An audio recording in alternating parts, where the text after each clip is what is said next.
Hola, de nueva cuenta bienvenidos al Colegio de Bachilleres y en particular a la materia de Matemáticas 1. Como ya lo hablamos en nuestra sesión anterior, el objetivo de nuestro curso es aprender álgebra. Para ello, comenzaremos repasando los conocimientos previos que tenemos acerca de nuestro objeto matemático principal, que son los números. Como ustedes ya revisaron en el video anterior, a los números reales los podemos subdividir en distintas subcategorías o subconjuntos. ¿Cuáles fueron estos? Bueno, los primeros de ellos fueron los números naturales, que son aquellos que nos sirven para contar cosas enteras positivas, empezando desde el 0, 1, 2, 3, 4, así hasta infinito. A los números naturales los vamos a denotar con este símbolo, una n, donde uno de sus palitos es doble. Luego nos dimos cuenta que los números naturales no nos fueron suficientes y existen más números, aquellos a los que llamamos números enteros, y vamos a denotar con este otro símbolo, ¿sí? Si se fijan, nosotros vimos que los números enteros son los números naturales, pero también a esos números naturales, pero ahora considerándolos como negativos. Ahora, no todas las cosas que hay en este mundo y que nosotros queremos contabilizar son enteras, por lo tanto apareció el conjunto de números racionales que vamos a denotar con este símbolo que parece una Q, ¿sí? Y ya quedamos que los números racionales, o aprendimos que los números racionales son los que nosotros hemos llamado desde la primaria como fracciones, es decir, son todos aquellos números que puedo formar a partir de dividir dos números enteros. Y por último, aquellos números que no pueden escribirse como fracción, o bien que en su notación decimal su periodicidad no es finita o no son periódicos, se llaman números irracionales, y nos daban como ejemplo al número pi. Es uno de los más famosos, que vale 3.141592, etc. Una infinidad de dígitos más en su parte decimal. También está el número de Euler o algunos valores de raíces inexactas, como raíz de 2. Bueno, pues si nosotros unimos todos estos subconjuntos de números, lo que vamos a formar son los números reales, ¿sale? Entonces, cuando yo uno los naturales con los enteros, con los racionales y los irracionales, todos en un mismo sitio, es a lo que le vamos a llamar números reales, y los vamos a denotar con este símbolo.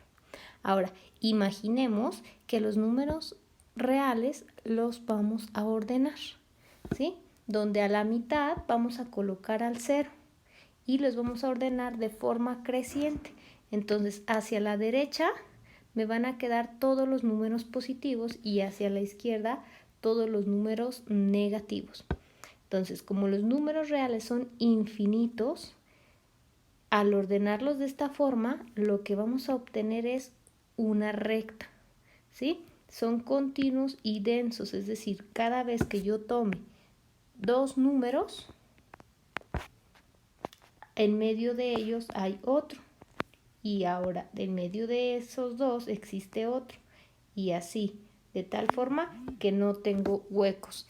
Y así decimos pues que la representación gráfica de los números reales es una recta infinita, a lo que nosotros le vamos a conocer como la recta real.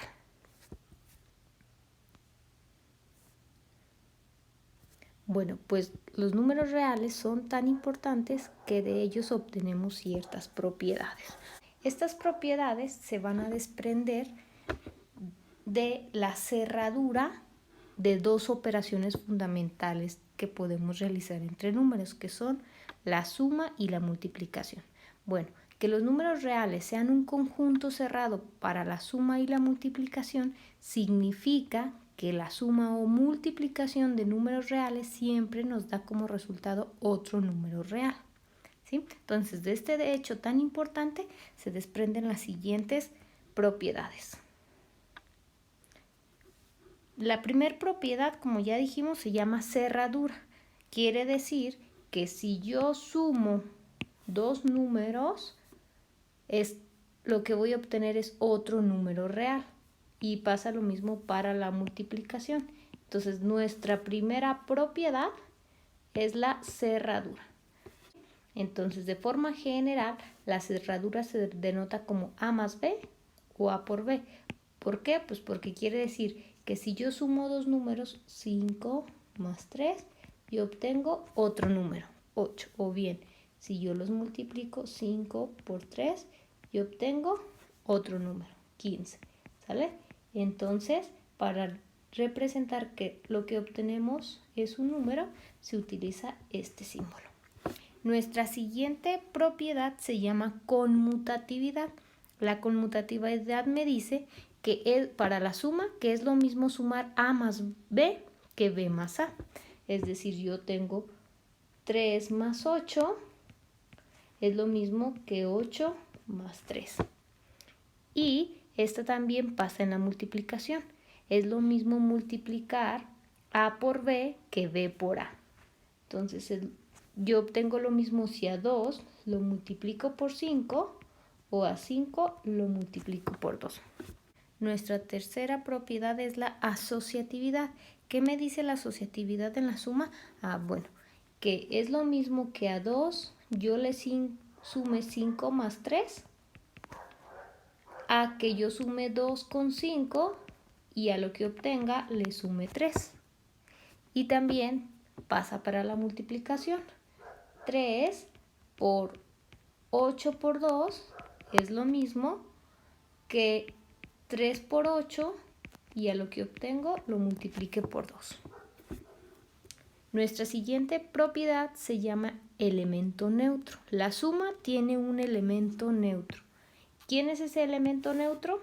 Pues resulta ser el número 0, ¿sí? Entonces, esto es lo que me dice que cualquier número sumado con 0 me deja el mismo número. Entonces yo puedo tener 3 más 0 y lo que obtengo es el 3, es decir, no agrego nada.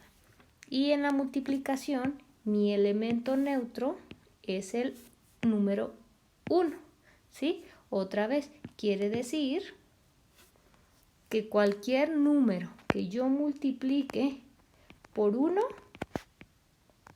lo que obtengo es al mismo número.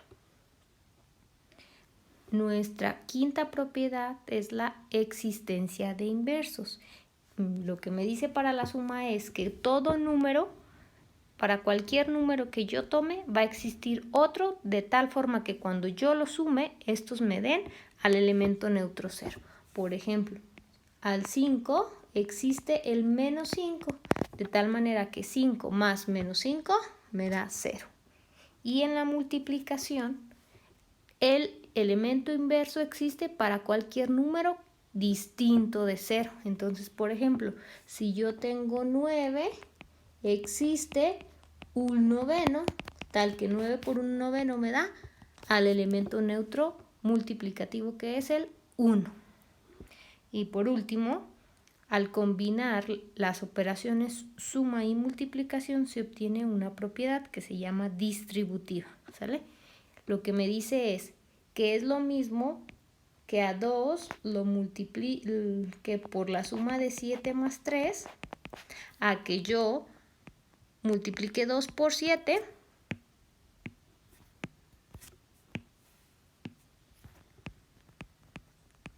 y a eso le sume la multiplicación de 2 por 3.